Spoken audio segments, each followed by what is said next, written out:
Today on Government Matters, the U.S. Army is the nation's largest consumer of space capabilities. I'll talk to Lieutenant General Daniel Karbler. He's the commanding general of the U.S. Army Space and Missile Defense Command about how the Army's dominance on the ground depends on supremacy in the space domain.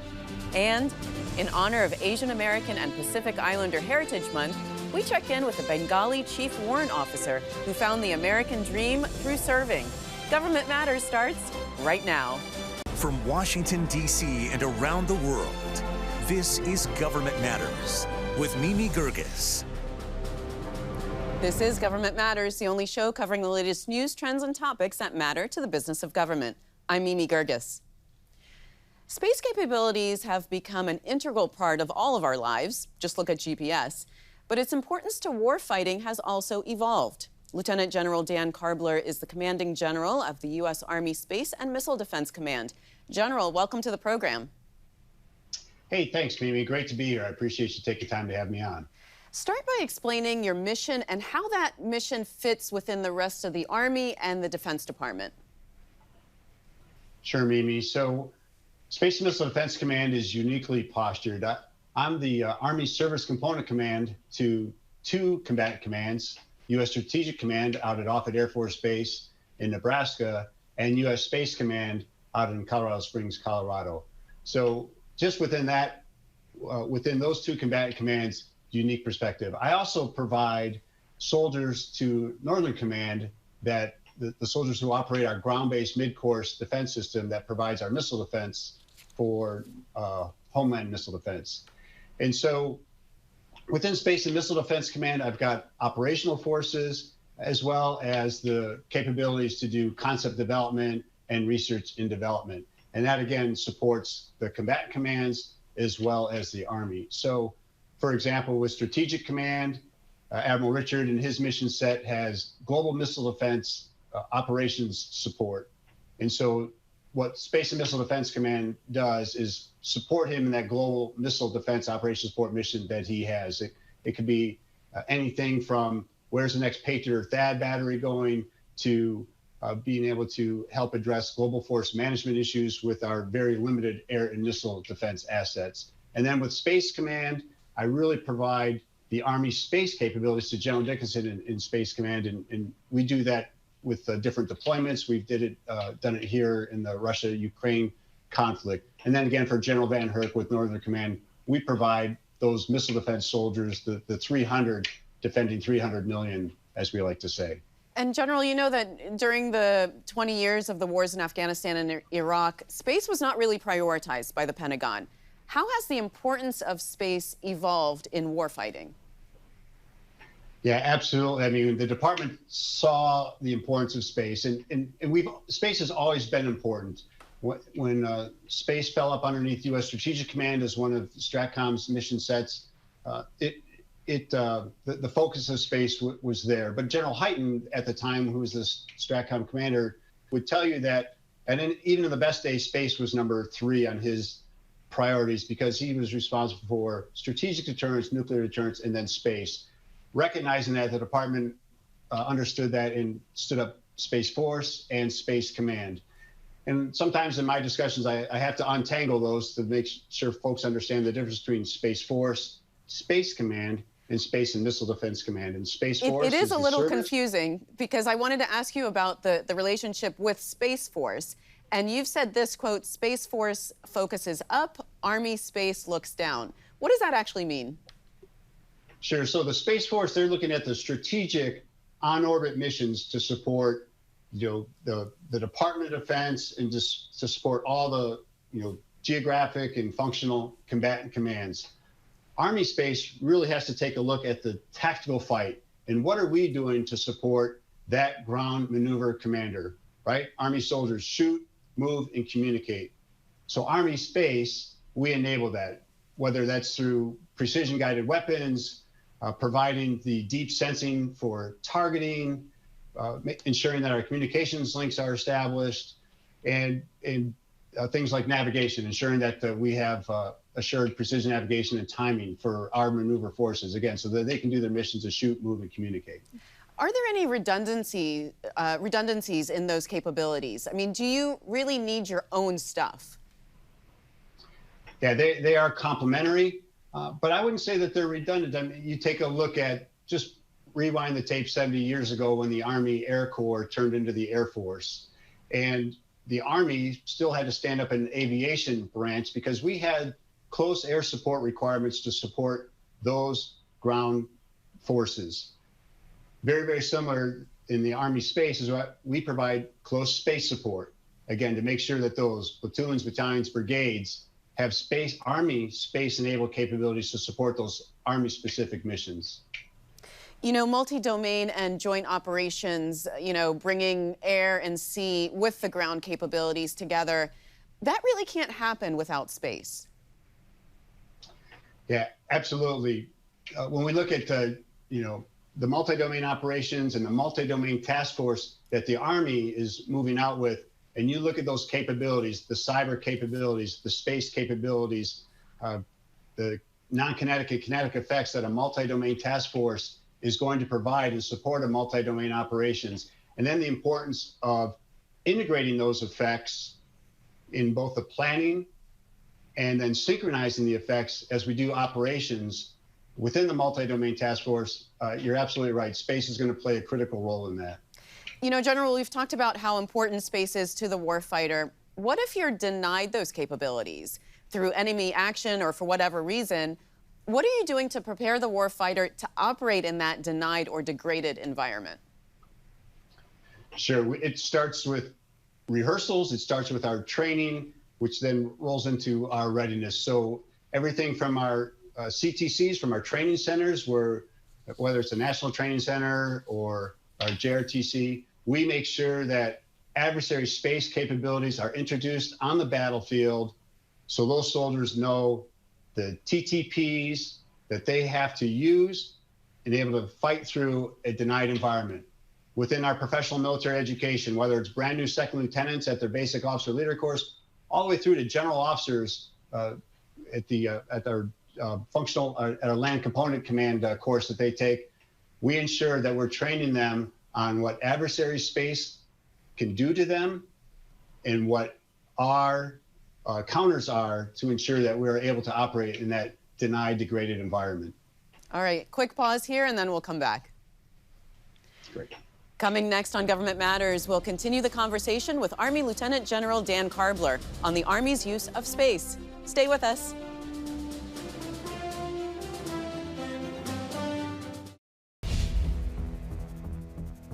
Welcome back. My guest is Lieutenant General Dan Karbler. He's the Commanding General of the U.S. Army Space and Missile Defense Command.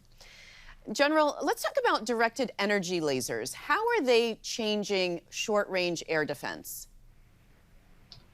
Sure. The Army recognizes the need that we have to protect our maneuver forces. So those brigade combat teams that are out in the battlefield, right now, our ability to protect them from drones and UAVs is of paramount importance. So in addition to our Stinger-based platforms that we have to intercept those UAVs that are out there, to engage those UAVs that are out there, we're also looking at directed energy lasers. Pretty exciting on where we're moving out with directed energy with lasers. Just last month, I was out at White Sands Missile Range watching a test that was ongoing. We've put a 50 kilowatt laser. We've mounted on a Stryker vehicle, and I watched us engage drones and incoming mortar rounds with that 50 kilowatt laser.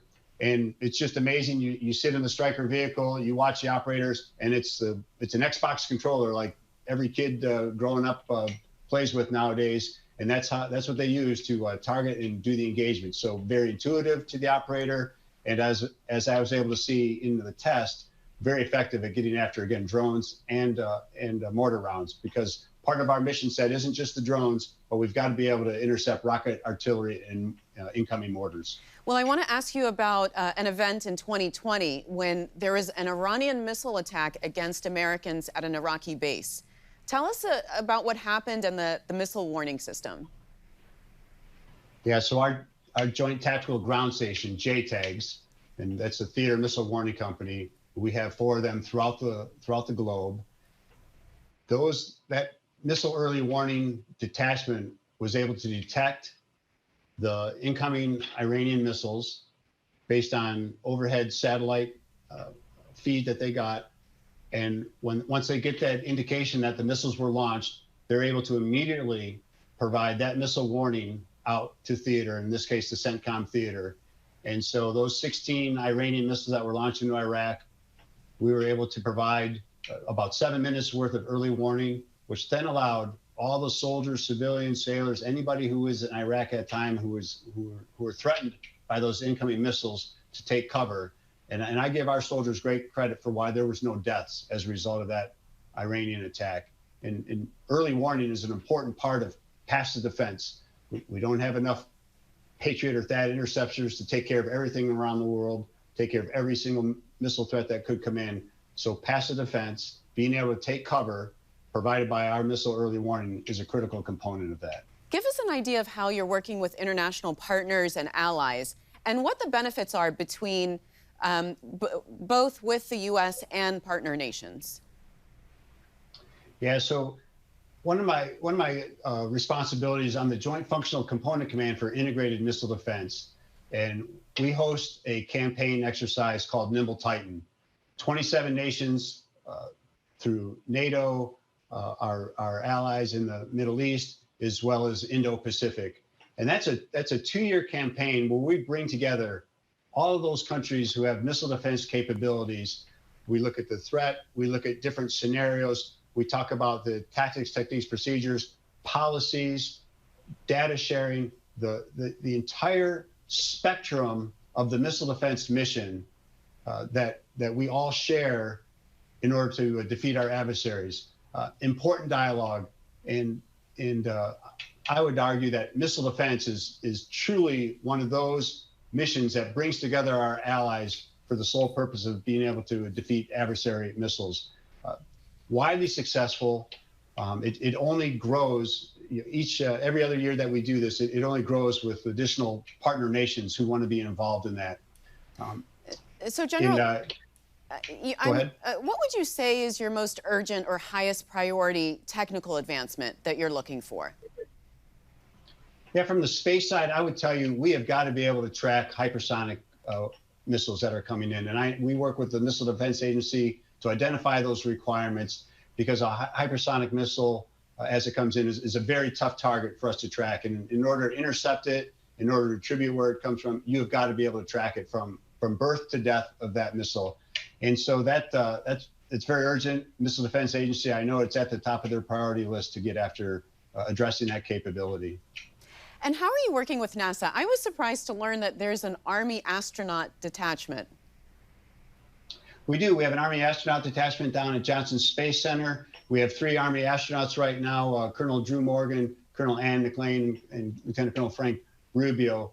They are awesome ambassadors for the Army to NASA. Frank and Ann are both in the Artemis missions right now, so we remain hopeful that one of those officers or both of them will get to be boots on the moon here. And couldn't be prouder of what our Army astronauts bring to the program. They are an outsized strategic impact for the Army. As a matter of fact, when Drew Morgan was aboard the International Space Station, he enlisted into the Army north of 800 young civilians who came into the Army. And I'll guarantee that every one of those now soldiers, when they came to the Army, will always remember that they were brought into the Army by an Army astronaut on the International Space Station. And your organization is deployed across 11 time zones, so I can't even imagine how you have a staff meeting, but that'll be for another discussion. General, thank you so much for being on the program. Thanks, Mimi. As we say, the sun never sets on SNDC, and we do secure the high ground. Coming up on Government Matters, achieving the American dream by serving in the Army. Chief Warrant Officer 5 Mohammed Badal joins me. We'll be right back.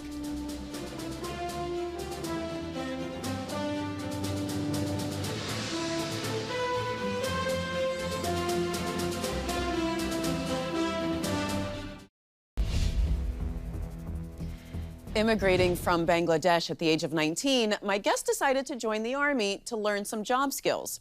25 years later, he's still there and loving it. Chief Warrant Officer 5 Mohammed Badal is the chief of the Army's Contingency, Construction, and Operational Energy Branch. Mohammed, welcome to the program. Thank you, ma'am. Pleasure to be here. You know, Chief Warrant Officers make up less than 3% of the total of the U.S. Army. Start by telling us, what is a Chief Warrant Officer? So Chief Warrant Officers are the subject matter experts of the Army. So they are the holds the specialty of different skills that Army requires. They are the advisors for the senior commanders, leaders in our Army. Currently in our Army, we have 67 specialties that we hold. And it's this weird kind of in between. It's not enlisted, and it's not the officer corps. Right. So we are commissioned and Chief Warrant Officer 2 level, but we are also commissioned officers, and they're between the non-commissioned officers and the commissioned officers. So, Mohammed, before we talk about your personal journey, tell us about the work that you do in the contingency, construction, and operational energy. So, you know, as engineers, we do impactful things.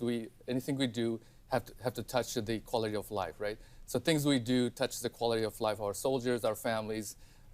So for us as engineers, with the Corps of Engineers, we do, currently we're providing standard design for indigenous material, local material to provide, I would say, barracks and living quarters for our soldiers in a contingency environment, right? And then Army has huge mission right now to tackle the climate change and what it means. This is a very big issue because it impacts national security at the end. That's right. What are you doing? What are the innovative things that you're doing on that front? So as engineers, we're always trying to look at our future. What does that mean? What does that future operating environment means, and what engineering solutions can help? So our biggest target is using engineering solutions to lower the greenhouse gas, and then also use materials that engineering design that help with the greenhouse gas, right? That can, so literally like leveraging the technology and helping our nation to tackle this climate change. So you were 19 years old when you came to this country through the diversity visa program. How much English did you know? How much education did you have? So at 19, you know, in Bangladeshi education system, they give you the foundational English, right? So I had this little bit of foundation in English, but we don't really practice, right? So I was not fluent, right? But I was confident that I could practice a new language. At 19, coming here in the diversity visa program, I literally won a lottery, right, to get here.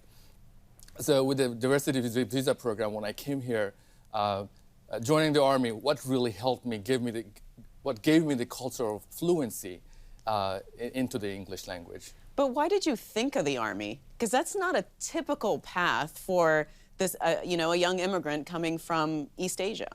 Right. So I was a fan of the military. I think the best way to think about it, I was in a new country, right? And I was looking for a way to provide a solid foundation and a career. And that also gives me a certain sense of service, right? So in my mind, military was a way to go, and I was a big fan of being an engineer.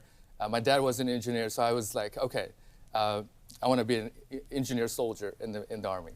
So what were your expectations going in, and did the Army meet those expectations? Oh, absolutely, absolutely. So Army has given me, I call it a way of life, right? Army it's a culture itself. It has given me a family. It has given me a career. It has given me education. Who I am today is a product of the Army, right? So. But Mohammed, did you ever feel like an outsider, like you didn't belong? You know, there's not a lot of Bangladeshi Americans in the U.S. Army. So a very important question, right? I think I joined the Army as an enlisted soldier. I lived in the barracks where I would say more exciting things were happening, right? So you talk about experiencing culture at the deepest level, right? So that kind of gave me the foundation and never made me feel like I was an outsider. Because these young men and women from around the country, they come together and they become a family. And I became part of the family immediately. So what do you tell young people that are maybe coming from different countries, they're immigrating to the U.S., or maybe their parents are from different countries? What do you tell them? So I would say, okay, so Army is a disciplined life, right?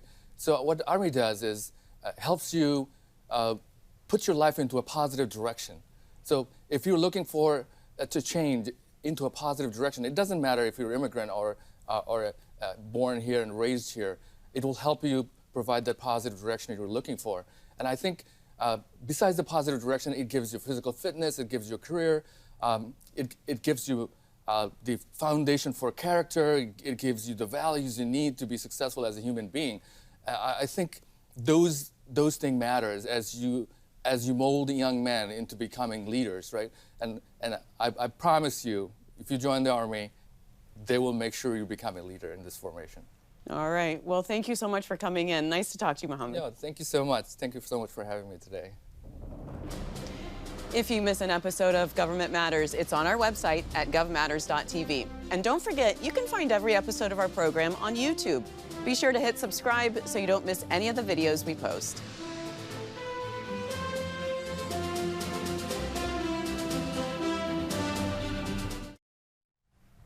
That's the latest from Washington. Join me weeknights at 8 and 10:30 on WJLA 24/7 News and Sunday mornings at 10:30 on 7 News to stay plugged in on issues that matter to the business of government.